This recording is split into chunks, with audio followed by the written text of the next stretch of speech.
Hello everyone, I am Pratibha Prabhugaonkar, Assistant Professor at Dempe College of Arts and Science, Miramar, Panji, Goa. Today's module is for Bachelor of Science Botany students, Semester 3. The course code is BOC 103 and course title is Plant Anatomy and Embryology.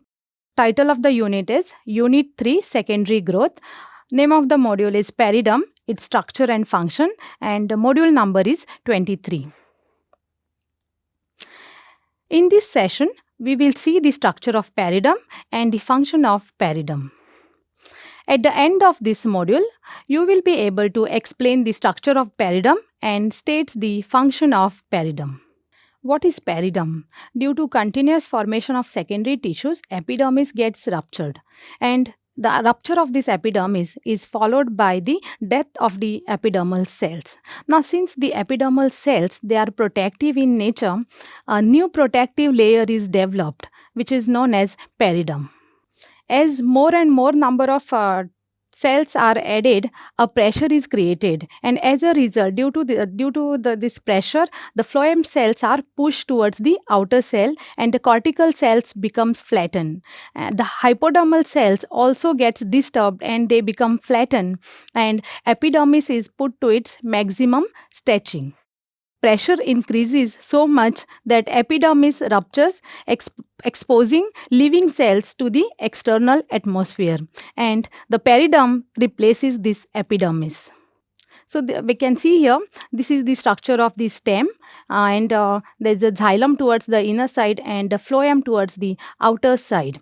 Now, during secondary growth, what happens is there's a formation of a cambium in between this xylem and phloem, and the cells of this cambium, they divide and they form the secondary xylem towards the inner side and secondary phloem towards the outer side.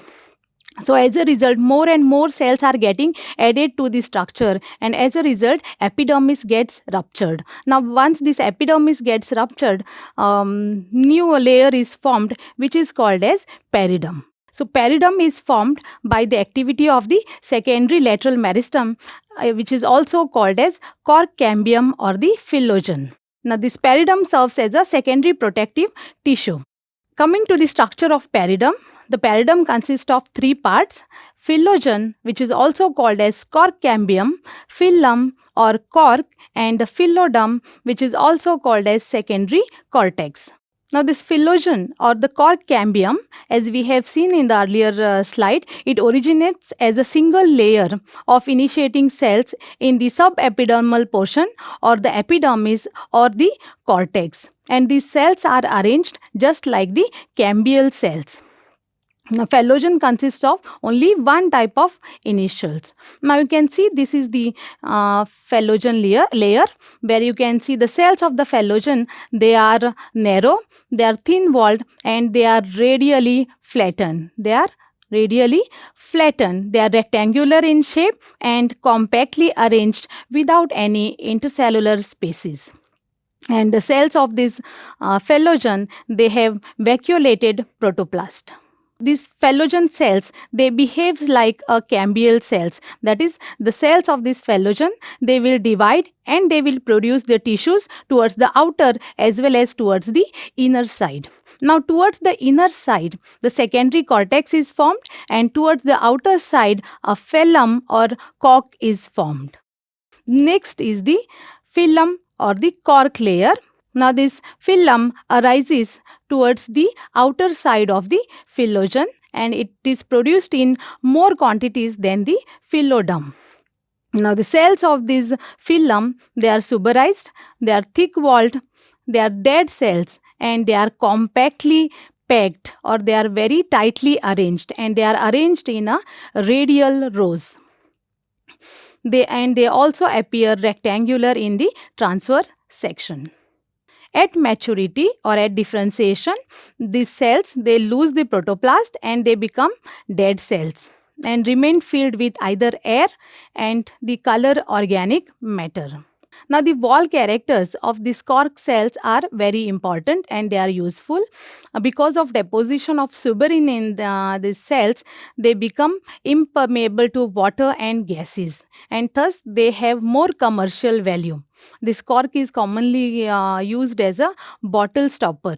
The next layer is the phylloderm, which is also called as secondary cortex. Now, secondary cortex is formed towards the inner side of the cambium. This is the cambium region. Secondary cortex is formed towards the inner side of the cambium. The cells of this secondary cortex or phylloderm, they are thin walled and they are living cells, and they have pits on their wall, and they resembles the cells of the cortex in their nature, structure and content, and hence they are called as secondary cortex. The cells of this secondary cortex, they are arranged in a radial rows and they are isodiametric in shape, and these cells have intercellular spaces in between. They are loosely arranged and have intercellular spaces between them. These cells serves as a storage for food, and sometimes these cells also may contain the chloroplast and carry the function of photosynthesis. So this is the structure of peridome. We can see here, this is the structure of peridome, where we can see phylum, phyllogen and phylloderm layers. The cells of some of the cells of the cortex or the epidermal cells, they regain the power of division and they become the cambium. They take the function of cambium, and these cells, they divide and produces the cork or the phylum layer towards its outer sides, and towards the inner side they will produce the phylloderm. The main function of this peridome is to protect the underlying tissues, and they prevent the water loss from the cells. These are the references. Thank you.